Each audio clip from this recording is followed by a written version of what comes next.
Good morning, and welcome to Meet the Candidates for New York City Council Speaker. My name is Jose Ortiz Jr., and I'm the CEO of the New York City Employment and Training Coalition. This morning, we have the pleasure of sitting down with Councilmember Keith Powers for the fourth of our scheduled conversations with City Council Speaker candidates. Thank you to the members and partners that have joined us to hear from the candidate. NYCETC supports the workforce development community to ensure that every New Yorker has access to skills, training, and education needed to thrive in the local economy, and that every business is able to maintain a highly skilled workforce. NYCETC's membership is composed of more than 200 workforce providers, education institutions, and labor management organizations that provide jobs and training to nearly 600,000 New Yorkers. Before we get started, all participants should know that you may be muted for the duration of this call. Councilmember Powers will be provided an opportunity to talk to us about his candidacy and answer some questions in a fireside format. We'll then open it up for a few questions from several members and partners. Please type in your questions along with your name, title, and organization throughout the conversation using the chat icon located on the bottom panel. If you're called upon to ask your question, we will unmute you so that you may ask your question directly to our guests. Please note that we will try our best to get to as many questions as time will allow. I want to thank Councilmember Powers for his leadership and for being here with us this morning. Some background on the council member. Keith Powers represents New York City's Council District 4 in Manhattan. Keith graduated from the University of Dayton and the CUNY Graduate Center. He is a lifelong New Yorker and third-generation resident of Peter Cooper Village and Stuyvesant Town. In his time in office, Councilmember Powers has introduced and passed legislation to make it easier to run for office, prevent tenants from unlawful eviction, broaden sexual harassment protections, and protected small businesses. As chair of the Criminal Justice Committee, Councilmember Powers has worked to overhaul the criminal justice system and change the culture in our city jails. He played a key role in stewarding the vote to close Rikers Island and has passed legislation to eliminate bail fees. Councilmember Powers has also focused on affordable housing and local climate mitigation efforts. Previously, he worked for New York State Assembly member Jonathan Bing and Senator Liz Krueger. Councilmember Powers, it's wonderful to see you. Congratulations on your re-election. Let's get started. Yeah, thanks for having me. Of course. Given your experience in local and state politics, and obviously specifically the council, what compelled you to run for speaker? Crazy, and I think that there's two parts of it. One is obviously if you're a council member and you hopefully ran, to serve this city and do public service for people in your district in the city, it's obviously should be of interest to be in a position where you can even do more good and work on very complicated but important issues on behalf of the council and on the city. And I think that it's always been something that I've wanted to do, is to continue to find ways to serve my city that I grew up in and that I love. And then second, when you look at the moment we're in right now, you can see how important the leadership is, or the lack of leadership would be, when it comes to the pandemic and an economic recovery that includes hopefully every New Yorker. And we have some very, very tough decisions to make in the next couple of years. And those range from how to get people back to work and what do those programs look like? It looks like, how do we build housing? Are we converting hotels and office spaces in my district to become affordable housing? How are we addressing the learning gap? How are we bringing people, hopefully helping our small businesses and getting people back to work? So there's a lot of decisions and not easy, but I've always tried to be a consensus builder and somebody that's willing to take on the complicated issues. So this is a position and a way to do that. That's great. Thank you for that. And you've obviously, over the course of your time in office and definitely with our interaction with you, you've always been someone who is, been particularly interested in workforce and really keen on particular issues. Can you tell us, what would be some of the workforce priorities for you should you become the speaker? Look, the starting point is to put workforce development a little bit more in front of the conversation here in the city, and whether that's reorienting our agencies to be able to, or creating agencies where needed, or offices to better put that forward, and also to elevate that as part of the conversation, but also for all of us to recognize that we have, especially in this moment right now, we have a big challenge about workforce. And we're talking about, obviously the big conversation has been about the white collar workers on the 35th floor and offices in my in my district, but we should be talking about all the other jobs as well, and people that are going to be on the like the sort of the slow climb back to full employment here in the city. And those are a lot of jobs that are blue collar jobs, tourism, hospitality, building service workers, and a lot more. And I think that has to be a big part of the conversation. And I'm kind of concerned that in some aspects of the world, people are settling in to the new way of doing things, but there's a lot of people are being left behind when it comes to the economic recovery in the workforce. So, this is going to have to be a big part of the conversation this year into the next administration and beyond. So I think I have a lot of good partners here on this call who have the expertise and the ideas to help us kind of work through that and to train people for the jobs that are here now and in the future. And so I think we should be embracing that and talking about a recovery that is expansive and inclusive of all New Yorkers, and making us a city that is ready for whatever the sort of hurdles are going to be in the next couple of years. To expand on that a little bit more, could you tell, you obviously focused obviously on what might be considered the white collar positions and also, blue collar roles. What do you envision, and what are you hearing from your constituency around, where they want to see there be additional development in terms of jobs here in New York City? Is that a focus on some of the strategies that the city is undertaking around technology, or healthcare, or life sciences? Yeah. Are there other areas that they want to see you and your members kind of focus your attention on?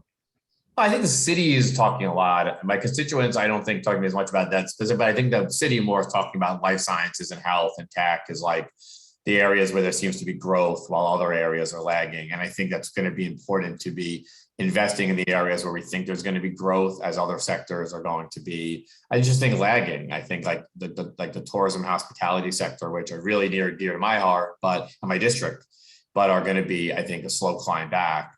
And we still have hotels and other areas that are shuttered, and those are really good paying jobs in a lot of cases. So I think we're going to have to look at doubling down on strategies that work. And we've had recently the council conversations about life sciences. And I think that was one of the reasons why a lot of us supported some projects that built the life sciences, because I looked at the economic recovery and thought we should be looking at areas that do have potential and growth right now, as other areas are going to be lagging a little bit behind for the next couple of years. And where do you see that alignment right now with the mayor-elect and the future mayor's office? Obviously, there is, getting the city back to work right now is a combination of a number of factors that you referenced. It's obviously about getting the people that we work very closely with to train, but the economy has been hit hard in the city. Our unemployment level remains high compared to the state, the nation. But the city is still of high interest, obviously, to businesses in terms of really expanding their work and growing. So there's a real opportunity to support key industries. Where do you see alignment around support with some of those growth sectors versus, let's say, some of those that are lagging a bit? Look, I think Eric Adams has talked a lot, and I think his administration team have talked a bit about, I think they're pro-growth, and I think they're have talked about what I've talked about too, which is, supporting those individuals and those industries that are key components of this city and add to our tax base and all of that, and making sure that we're pulling from both sides. We're helping those at top to stay here and be successful, and also making sure that the workers in the city are sharing in that success. And so what I think is going to be key is when the rubber hits the road here, and we have to actually put policies forward that can advance worker training and prepare workers for those industries. We talk about opportunities around economic development and growth that might come through the council to seize those opportunities, to look for legislation that or budgetary ways to encourage those areas. And, there's going to be a couple, I think, inflection points on that. And it's going to be a question for any administration, any speaker, any councils, whether you go left or right, not ideologically, but just sort of at the fork in the road of which way you go.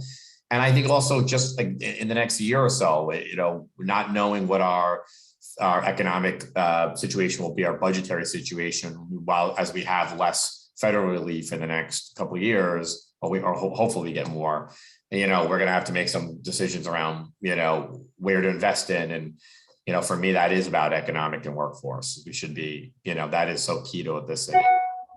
You talked a little bit, you kind of alluded to this earlier around some of the fracturing in terms of the agencies and how the workforce pieces kind of sit. Do you have recommendations or see the way the system currently operates to support people with regards to workforce a priority? Do I see it as a priority now? Yes, yes.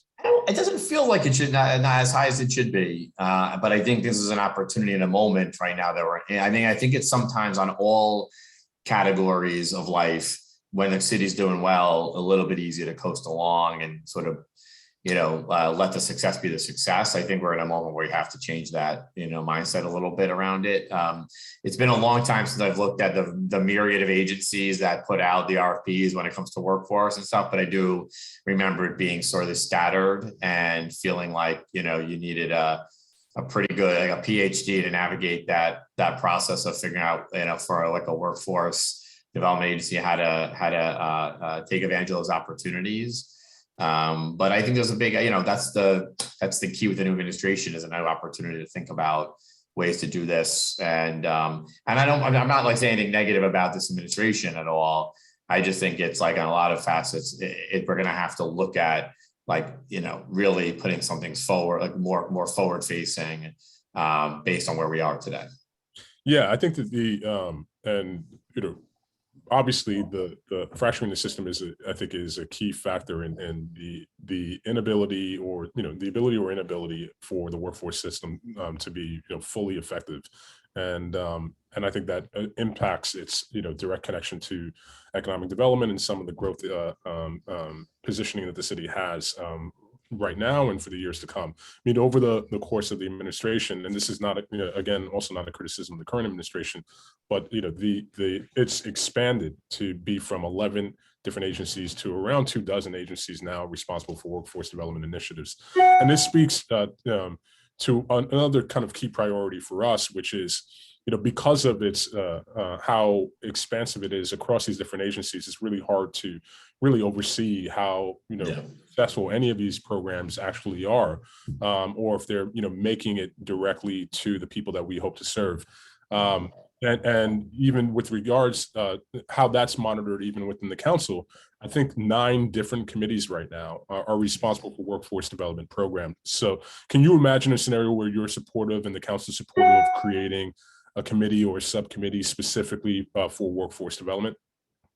I can see one, and I think that I can see a scenario, and I think it's going to be obviously talking to some of the members and finding out what members' interests are and who's maybe most interested in taking on something like that. But yeah, I think that the 24 agencies was even larger than the guess I would have made. But I do remember looking at it and thinking it was fairly a large list of groups that are included, and there might have been very good reasons why they tried to sort of dispatch different programs to different agencies. But it does make life seem like hard for the users on the other end of it. But yeah, look, I think so. And I think with all these new members coming in that I think are coming in, I really am excited about them. And I think they are going to bring a lot of energy to the council. I think there's always opportunities to look at really what members is where there's energy around. And we have like the labor committee, obviously, that deals with these issues. And then you have economic development, small business, general welfare. You can go through the list, but I think having a focus on this, even if it's a subcommittee, makes a lot of sense to really put a spotlight on what this next administration's strategy is, and also to get us more invested in promoting and creating opportunities around the workforce. So you also mentioned this briefly before in terms of hoping that the federal dollars continue to be infused in the city's budget. And obviously, there's a significant amount of funding that should be coming down the pike now with regards to infrastructure. Where do you see workforce sitting in the city's economic recovery effort strategy around rebuilding the city, specifically around infrastructure and other workforce development initiatives? Look, I think we know some big projects that people are hoping to accomplish in my sort of neck of the woods. It's like the 2nd Avenue subway going northward. There's going to be other gateway and other big programs. So I think the question for the city and the state are how to tie in our workforce strategy and our partners into that. And so I don't exactly know because I haven't looked at the full flow of the dollars to the cities, but I think it's something that the council, with your support, should be taking a look at. And if it's having the committee structure that supports that and allows for more opportunity to talk about that. I also think in the next council, we should have something that's more dedicated to like the COVID recovery, like a task force, a committee or something that can focus on all these different aspects and put some council members to the task of really developing strategies for the next couple of years to help us pull out of that. And that would probably include looking at, how the infrastructure dollars can be part of the recovery and how we bring in our partners to be part of that. Yeah, we obviously would welcome participation in that. I think that the key issue here will be that as the city is obviously focused on rebuilding and creating more jobs, that obviously we're ensuring that New Yorkers of all backgrounds are have an opportunity to pipeline into those positions. And I think that obviously many of these positions will likely be short term, but if you think about some of the efforts around Second Avenue Subway and Gateway, these are significant opportunities for growth for individuals and families, and could be much longer term. So we're excited to explore that further with you and the council. I think one of the things that occurred obviously in the most recent budget, that there was significant funding allocated for one-time initiatives, and this was exemplified in the around $5.6 million for the cleanup corps. When thinking about that as an example, what steps would you take to ensure that this is, the city becomes more sustainable and provides more, sustainable and long-term funding for initiatives like this? And I think this is an example of obviously a program that was beneficial to people to get them back to work and support the city as quickly as possible. But it doesn't necessarily integrate traditional workforce or training elements into it, and doesn't allow for folks to remain or develop a pathway towards a career. What steps would you take? Yeah, first of all, I love the cleanup corps. I literally almost every morning go for a walk, and on right kind of a couple days a week outside of my house, I see the guys. I always say hi to them, and I'm always wearing the same Knicks hat as one of the other guys. So we're just tortured Knicks fans together. But I always say thank you, because they're doing a good job right outside my house. Look, I think they were set up as a short term program to kind of boost services right now in the city, and not only instill confidence to folks that we have we're putting resources into some of the basics here in the city, but also getting people to work and doing kind of a critical service here at a time where it's kind of needed. And also we were just cutting back other services. It would be great to be able to maintain some level of services, whether it's cleanup corps or other one-time funding streams. And I think if we get more federal dollars, we may want to look at maintaining or creating those, but alternatively just look at if we can fund some of those services ourselves.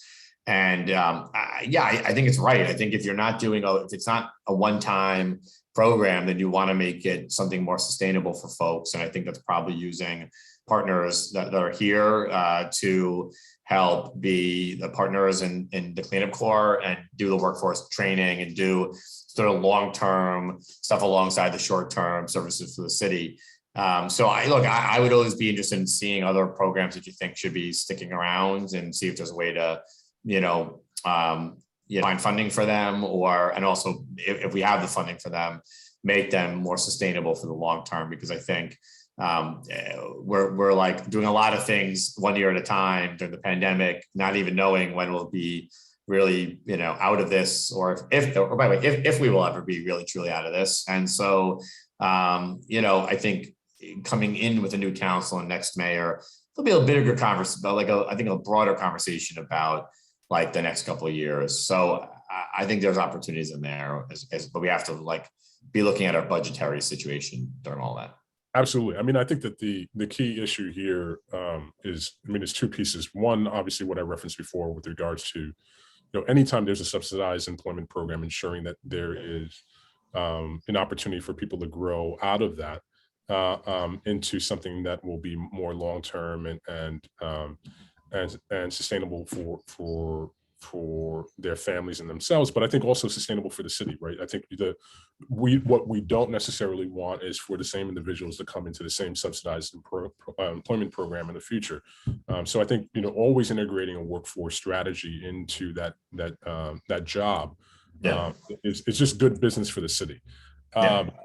So, as a coalition, this we've advocated for bridge programs and pre-apprenticeship programs, for a long time, and for the second consecutive year, we received about $1 million in support from the city to provide training through HRA's Career Services Program, and this program, just to play it back, provides necessary skills to qualify and graduate from an advanced technology training program, and so. Thank you for your critical support for that, of course, and for being available to support our work at our rally back in June virtually.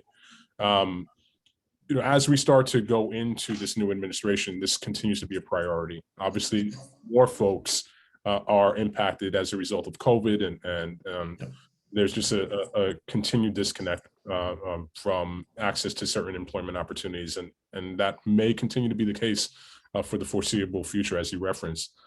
So how do you envision these programs growing potentially under your leadership? Look, I think first of all, these are really important programs, and I think the funding is really critical to them. So I think key one is making sure we, hold and maintain that funding.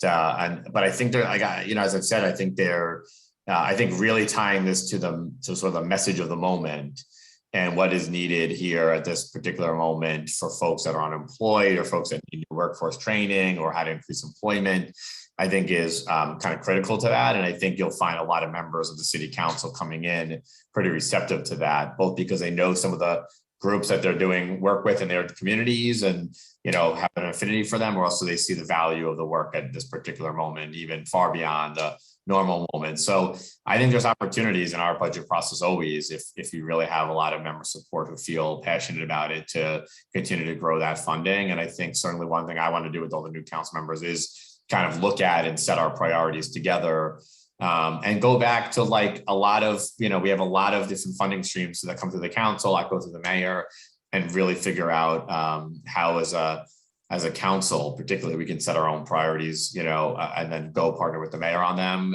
and also really what's needed for this moment versus moments of the past. And so I think you guys fit very well into that. Obviously, over the course of the last couple of years, digital poverty and digital divide in the city became much more of an issue. And I think, for everyone who was obviously impacted by this, it was an issue well before, but I think it became much more visible and apparent to the city. And there's some steps that have already been taken within the de Blasio administration to address that. But ultimately, by the time the term ends, it will still yet be solved for nearly 1 million New Yorkers.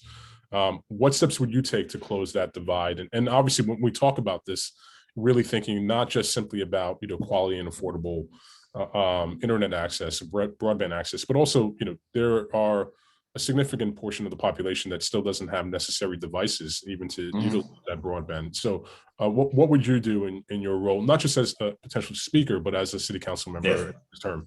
Look, I mean, the starting point of it is like the sort of broadband internet, sort of capability. And that probably really starts for a lot of folks with our young New Yorkers who are going to be expected to learn, I think, one way or the other, digitally, online for the permanent future.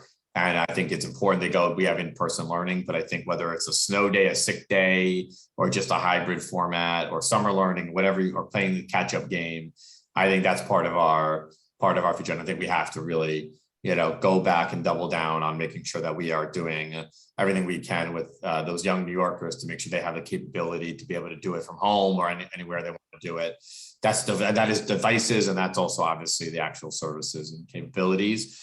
And also just like technological know-how. I do think there's a gap that happens here too. I always think about, I represent a pretty well-to-do community, and when you talk about opportunities outside of the school day for a lot of students in some of the communities that are doing well off, there's lots of opportunities that a family can afford or find or search out for when you have the resources to do it. And I think that doesn't always hold true for those who are, and I think that's kind of digitally correct as well. Like, I think that, preparing the students to be in a space to be able to feel confident and comfortable. And, I say that as somebody who would be outpaced by any 12-year-old with a cell phone about how to use it. So I'm not trying to be, I recognize my place in this conversation, but I do think like we want to make sure we're always keeping those things even.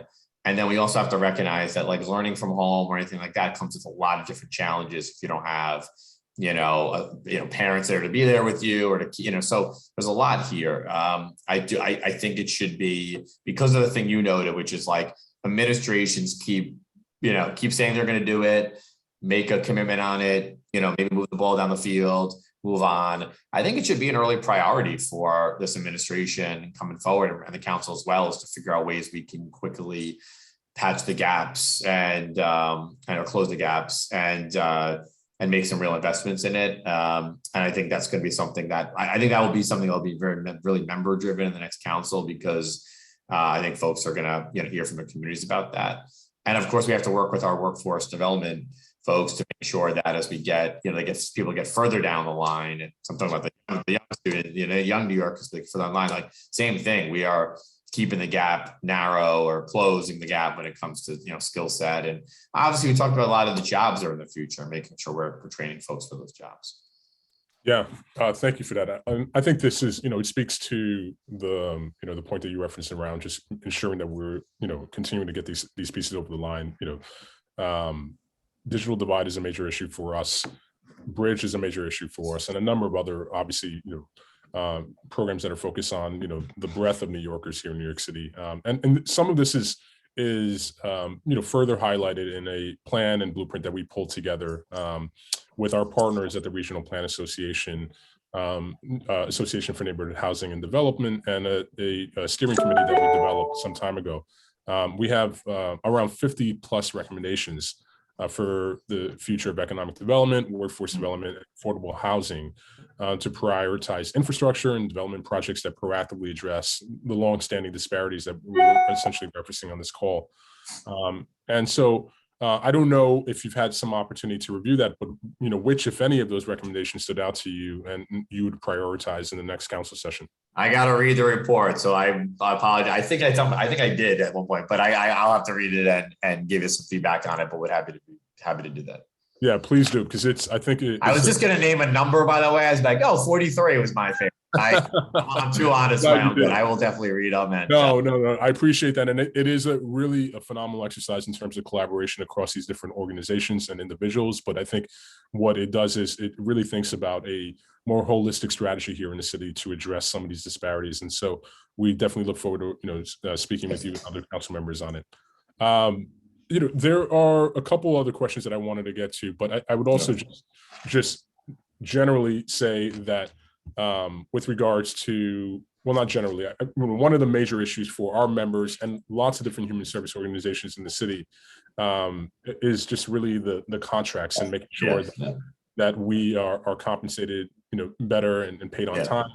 And obviously, this has been something that is being addressed and was openly spoken about last week by the mayor-elect and the controller-elect on really addressing this particular issue, because this is a major disparity that negatively impacts human service organizations more than it does for-profit institutions. And so, how would you and what would you do potentially to ensure that workers would be compensated better and paid on time by the city?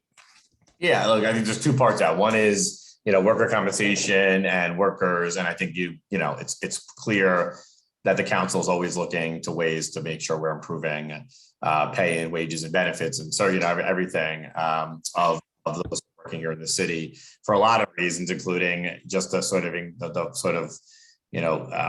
city has become very divided by income over the last few decades, and we're trying to create opportunities for people and create a real foothold in the middle class for New Yorkers to be able to, who want to live here, to be able to live here. And that's a whole range of things, but including how much money you make and how much economic security do you have.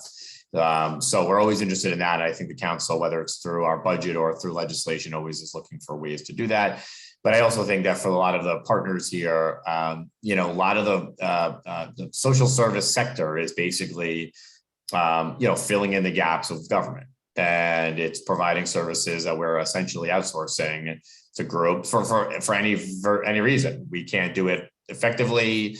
There's, places we can't reach, a combination of those things. And so, but then to pay you so ineffectively or compensate, it's asking our partners to be, to suffer at our hands. I mean, essentially. So I think I've talked to Controller-elect Lander a little bit about this. I think it's something he's focused on. I think it's something we have committees that are focused on it and people have talked about. But I think it's something that's going to need to be the conversation with the next speaker, next mayor, and the next controller about ways we can make that process quicker, faster, remove some hurdles for those folks that are doing it, and just kind of recognize the place of you guys in the conversation here.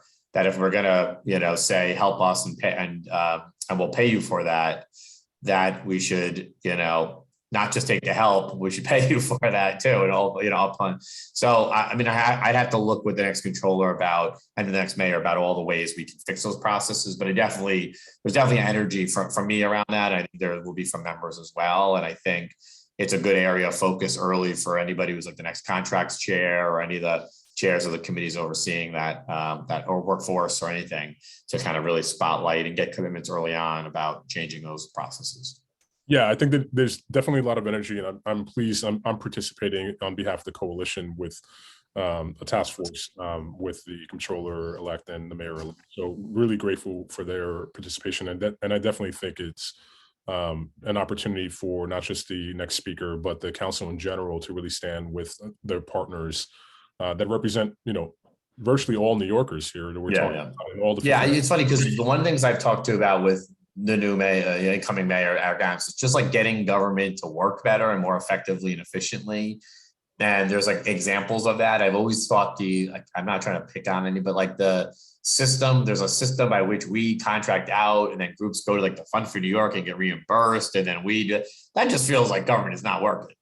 And so I just think like that's always one of those examples to me of like one way you got to fix some inefficiency. Maybe that works for people, but it always felt me like an example of we're not fixing our own thing. We're trying to find a way to patchwork it. Yeah, no, I wouldn't disagree with you. And we just for transparency's sake, we are a portfolio of a project of the Fund for the City of New York. But that particular mechanism that you're describing in terms of backing and supporting the city on that is useful to some degree. But if it's consistently utilizing that as a tool to support these organizations that are simply, there's no mechanism for getting them paid on time. Yeah, right. That's what I'm talking about. It's really broken, right? Yeah. I'm actually going to ask my colleague, Annie, who's our Vice President of Policy, to come up and ask a question. Annie? Hello, nice to see you, Council Member. You too. One of the main issues that we've really been focusing on and that clearly has been unearthed by the pandemic is really just some climate mitigation efforts that we're looking at and how we tap into the clean energy economy that is getting built out over the last few years. How do we make sure that the communities that we care about as this sector is being built out and as the city invests in these kinds of jobs also does not is part of that economy and is not, in the past that we've seen local economies or subsectors that get grown out. If training is not involved, it can lead to a form of gentrification because people don't have access to those jobs. So how do you kind of see that dichotomy and kind of where do your priorities lay on both climate mitigation efforts as well as how we tie our communities into that process? Well, look, on the climate, I can do a kind of a twofer on that. I think that in the climate mitigation, we have done work in my district going all the way down south in Manhattan to do the hardening of infrastructure around here to make sure that we are, preventing against climate events that would, that put my district and other districts south of me, during Hurricane Sandy in a very difficult and challenging moment.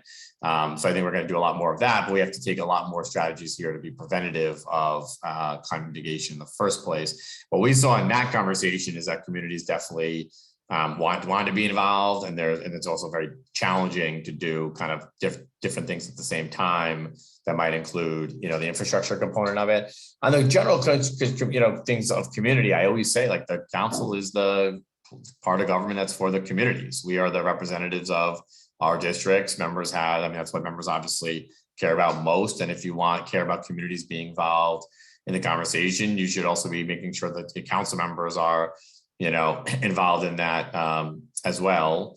And so, I just think with the new council members coming in, I feel a lot of focus back to the even more to the districts and to their communities. So I just think, the council is a great place to be working to make sure you guys you're included in the process, your communities are included in the process, and New Yorkers aren't left out of it. Thank you, Andy. So there's another question from our colleague, Jennifer Mitchell, who's the vice chair of our board and the executive director of the whole program in Sustainable South Bronx. She couldn't be on camera this morning, so she asked if we can ask a question. Sure. Could you talk a little bit more about the federal investments that are coming into play with regards to jobs over the next several years?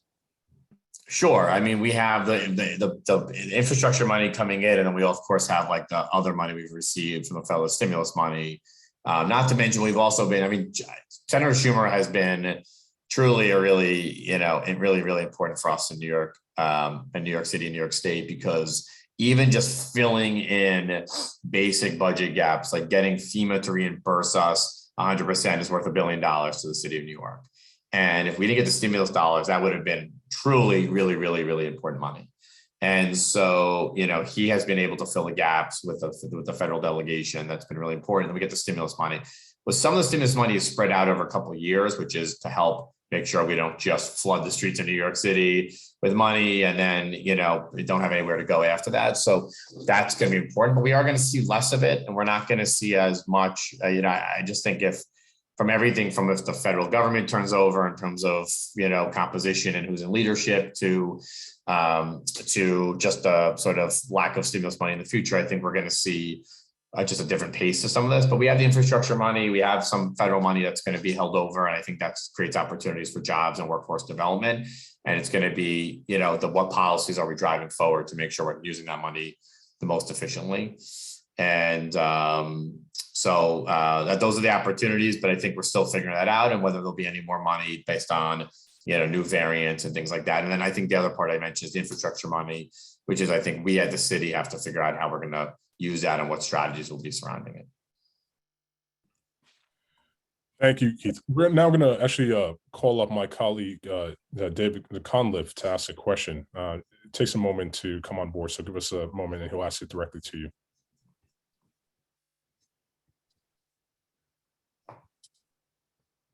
Hey, David, the floor is yours. Good morning, Keith. I'm wondering, Center for Community Alternatives, the Community Service Society, and the Legal Action Center, along with many other nonprofit organizations, are sponsoring clean slate legislation that will ultimately clear New Yorkers' criminal records once they become eligible. The legislation will both improve the workforce development training many of us do, but also strengthen our economy. It is supported by hundreds of nonprofits, unions, and businesses like JP Morgan Chase. As Speaker, would you support the Council taking positions on legislation as a general matter? And do you specifically support Clean Slate personally? Yeah. Hey, David, nice to see you.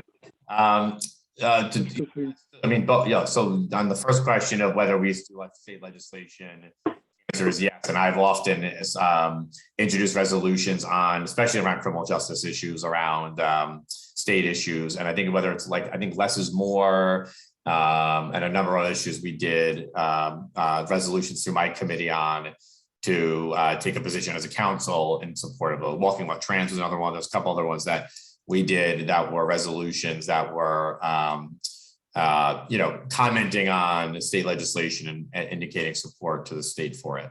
And that sometimes they don't care about our support, but often it's helpful to see that the council's taking a real position on it. We've spoken with a voice on it.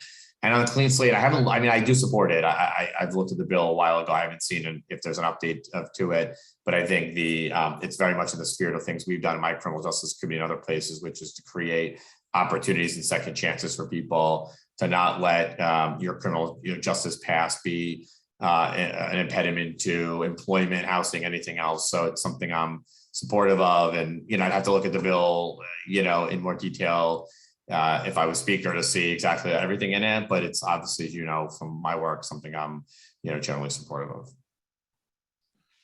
Thanks, David. One of our previously asked questions by one of our members has really been about the MWBE selection for funding city contracts. And we know now, based on some disclosed information, that I think only around 3% of all possible contracts have been supported.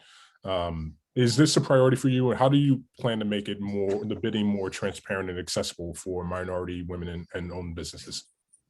Yeah, it's a priority for us, and I think if you talk to any council member, I think it's something they're care about and focused on. And I feel like we had a conversation with the state at some point when I came into the council, talking about where we were versus where they were, and policies around MWBEs. I don't want to make any recommendations because it's something I'd have to look a lot more into in terms of how why we're so low and what policies to increase transparency. But it's something I would certainly want to talk with folks here about, because I think it's very important. I think we could use your expertise on that topic. Great. Another question from Jen Mitchell, actually, from the whole program, was around mental health. Excuse me.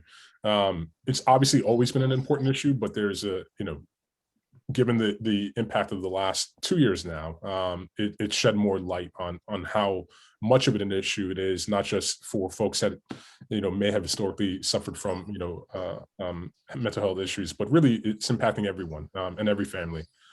So do you have ideas on how to make sure job searchers are getting the support that they need in a way that can ensure that they're successfully getting a job, keeping a job, and building a career? Can you just do this first part of that question? I missed the first.